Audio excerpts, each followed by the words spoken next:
Om Namo Bhagavate Vasudevaya Janmadhyasya Yato Anvayaditaratascha Artheshu Abhigyaswarat Tene Brahma Hridaya Adikavaye Muhyanti Yatsurayah Tejo Vari Mridam Yatha Vinimayo Yatra Trisargom Risha Dhamna Swena Sada Nirastakohakam Satyam Param Dhimahi Nigamakalpataror Galitam Phalam Shukamukad Amritadrava Sanyutam Pibata Bhagavatam Rasamalayam Muhuraho Rasika Bhuvi Bhavukaha. We now enter the 12th chapter of the 10th Skandha of Srimad Bhagavatam. We saw in the last chapter the episodes of Krishna and Balaram having moved to Vrindavan and then killing two demons, Vatsasura and Bhakasura. Now Shuka Brahma Rishi continues. In Vrindavan, one day Krishna got up early and it is said that he decided to go to the forest along with all the cowherd boys and have a picnic there. So it's very beautifully described. Krishna goes forth, he gets up, he gets ready, and then he starts waking up all his friends by playing the bugle. He has a bugle, a horn, and he plays them, and hearing that sound, all the cowherd boys, they all come outside as well. Every one of them come out and they all come with their own instruments. Some have slings, some have canes, some have horns, some have flutes, and they all come out. And Krishna has got all his calves, and they also bring their calves. And all the calves are also taken to the pastures. And Krishna and all the friends, they all go and they are all playing wonderful sports there. It is said everybody is dressed beautifully. They all have precious gems and gold and all that. On top of that, after they enter the forest, they are putting on flowers on them. They are putting on beautiful leaves on them, peacock feathers, and so on. And they are each decorating themselves in beautiful ways naturally. And then they have all kinds of articles with which they are playing. They are having slings and flutes and all that, and they are sometimes hiding the slings from each other or they are throwing it away.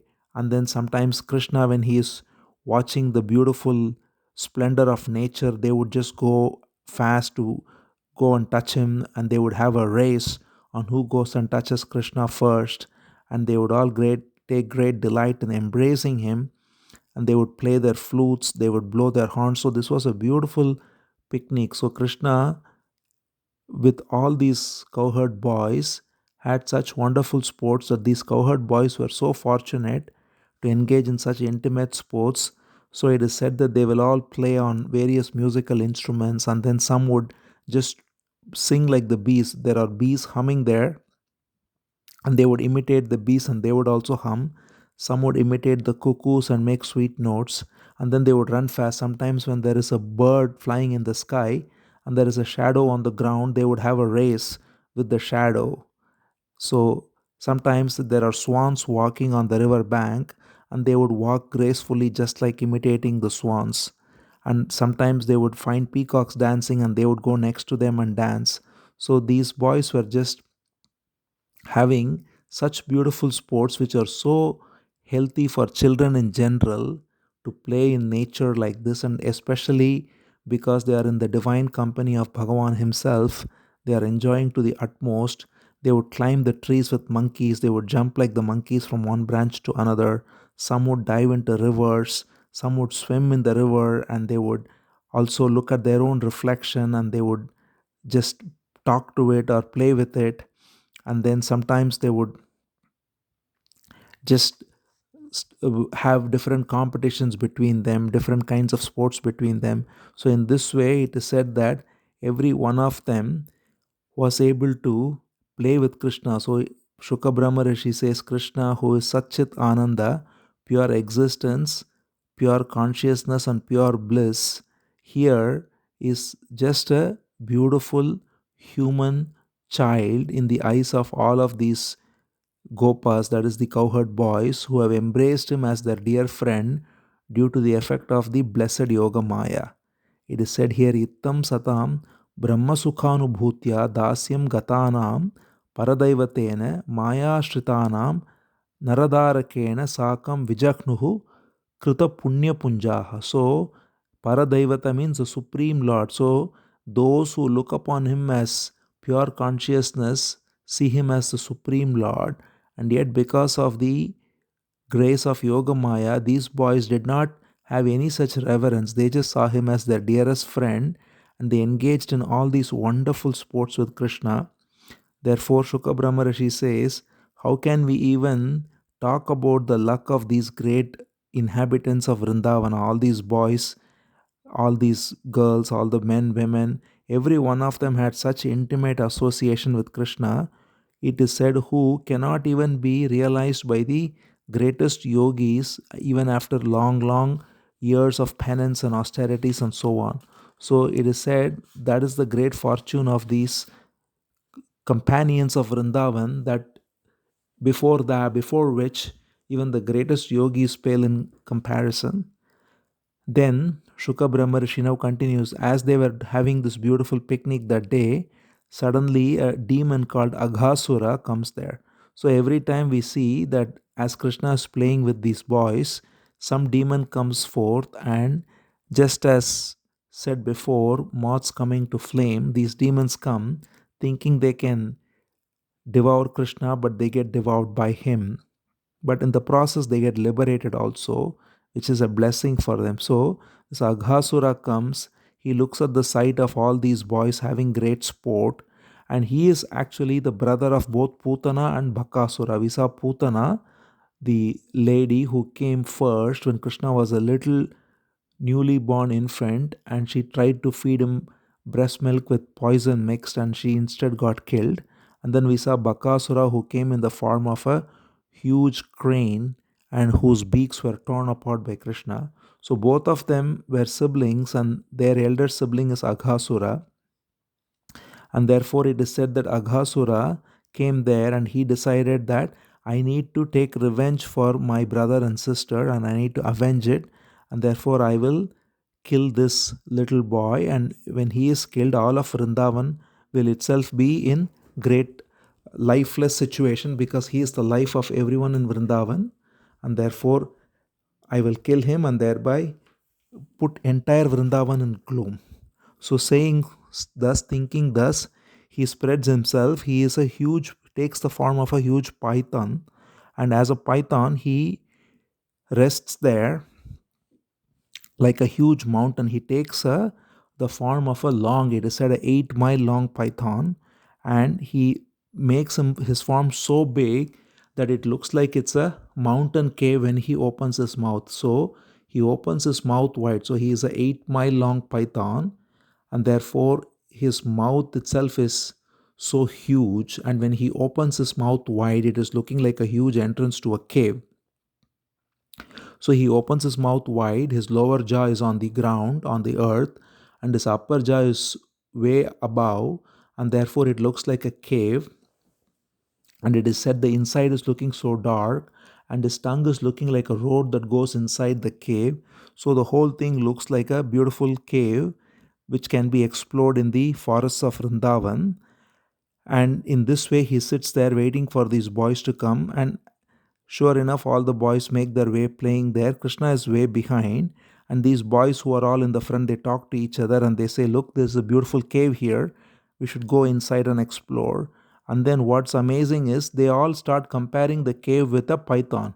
Without recognizing that the python has become the cave, they think, oh, look, my friend, the cave looks like a huge python. The lower part of the cave looks like indeed a lower jaw of a python. The upper part looks like the upper jaw. And then one other person says, yeah, the tongue also, look at that, the road inside, it looks like the tongue of a python. And look at the fire inside, it looks like the fire coming from the breath of a python. So they are looking at it, but because it is so big, they don't recognize that as a python, but they think it just looks like a python, when in fact it's the other way around. It's a python that looks like a cave. So thinking in this manner, they all think, and then one person says, what if it's really a python, what will we do? And then the other person says, what is there to worry, because Krishna is there, he already tore apart Bakasura, he will take care of it anyway. So in this beautiful confidence in Krishna, this is the sweet total faith in Krishna they have, with which they clap their hands and they all enter. And then Krishna comes from the back and he notices that all the children have entered the bowels of the demon along with the calves as well. But the demon was keeping his mouth still open because his main purpose is to devour Krishna. So he knows Krishna hasn't entered, so he keeps it open. Krishna reaches there, he immediately knows. Krishna is, it is said, Sarvagya, he knows everything, omniscient. So he knows that the one who's there looking like a mountain cave is indeed the demon Aghasura. So, and he also sees that all the boys have made inside the bowels of this demon, thinking it to be a cave. So Krishna smiles at the situation, at the play, and so he also enters the cave, which is the mouth of the python. And as soon as he enters it, it is said that all the quarters themselves are worried because what will happen? Krishna has entered, and then this python now closes the mouth to devour Krishna. But of course, Krishna immediately, he is, as we have seen before, he is Yogeshwara, Yatra Yogeshwara Krishna, it is said. So, Krishna is the Lord of all yoga, all siddhis. So, he starts now using his yogic power to expand his body. So, inside the demon, the cave like python, who's huge, Krishna expands his body so big that even that huge python cannot hold him. He starts expanding so big that eventually the python is choking because he has expanded so big that he is bumping against the both ends of the python, top and bottom. And because of that, his air is getting squeezed out. And eventually, it is said that the air is forced out and it just breaks open his crown and just departs, and that way takes his body also. So the python drops dead right there with the expansion of Krishna's body. And the most amazing thing happens again. It is said that a beautiful luster, a beautiful light comes forth from the body of this python, and it is up there. It leaves the body of python, and it is just climbing up to the sky but waiting for Krishna to come out. And then Krishna comes out of the body after the python has died. Krishna comes out, all the boys come out, and then the light comes back and just merges in the body of Krishna. So this is the benediction given to this Aghasura, that he is given mukti, liberation. So he who came to kill Krishna, instead, the light of his being enters the very transcendental body of Krishna. We already saw how Putana, when she was killed, a beautiful fragrance came and her body was burned and she was liberated that way. Every single demon who has touched Krishna attempting to harm him have only been liberated, and now Aghasura is also liberated. His very light of being, his very soul, enters the transcendental body of Krishna, and seeing this, everybody is in great wonder.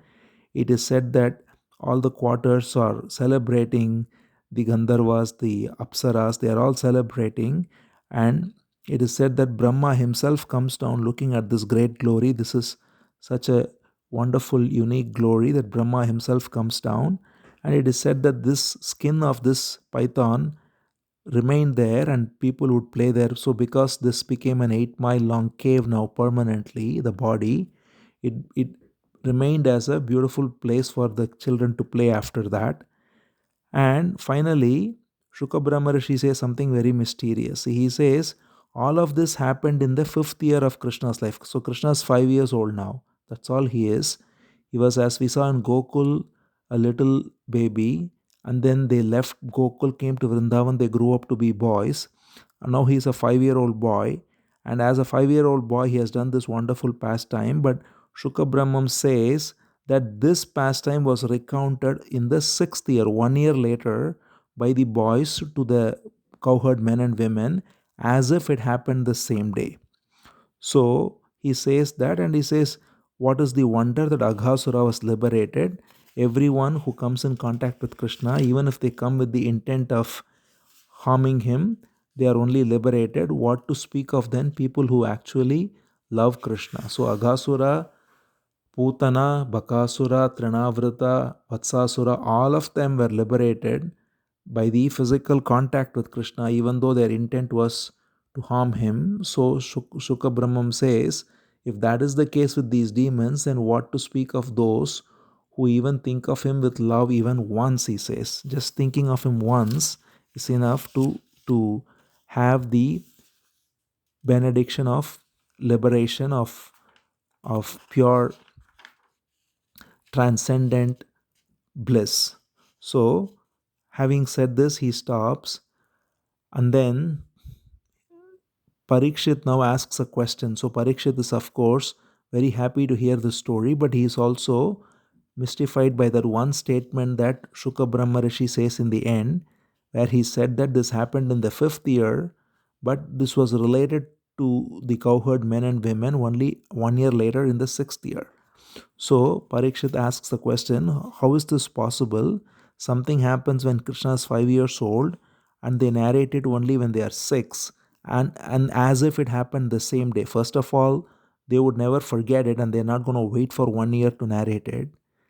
They would narrate the same day. And second, Parikshit is already told that it was narrated like the same day, but it was 1 year later. So Parikshit is mystified. So he's asking, I am very curious. Please tell me why. This seems like another great Maya of Sri Krishna. He says, Tad bruhi me mahayogin param kautuhalam guro nunam etad harereva maya bhavati na anyatha. This seems like nothing other than another wonderful mystic potency of Krishna. So please tell me about it. We are so happy to, and then he glorifies Shuka Brahma Rishi and the story, because every story is adding to the sweetness and like nectar. So Parikshit says, Vayam dhanya tama loke guru api kshatra bandhavaha yat pibamo muhusat tatvatah punyam Krishna kathamritam. So he says, Punyam Krishna kathamritam means the most auspicious nectar like stories of Krishna that you are giving us, O Guru, O Shuka Brahma Rishi. We are so blessed. Vayam dhanyatama loke. He says we are so blessed to listen to these stories of Krishna, which are like nectar. So please tell more and answer this particular question of why it took 1 year. So Shuka Brahma Rishi listens to this question. He has already, it is said, entered into Samadhi. He is contemplating Krishna's form and this beautiful pastime he just narrated. And it is said that he completely lost all sense of body and senses, everything. He was completely detached from everything. And when Parikshit asks this question, it is said he slowly recovered the consciousness of the time and place and body and senses, and he started to narrate the answer for Parikshit, the question of Parikshit. And that will be the next chapter, the mysterious reason why it took 1 year for this pastime to be narrated by the boys to their parents. So with this chapter ends the beautiful pastime of picnic in the forests of Vrindavan, leading to the liberation of the demon Aghasura. Om Namo Bhagavate Vasudevaya.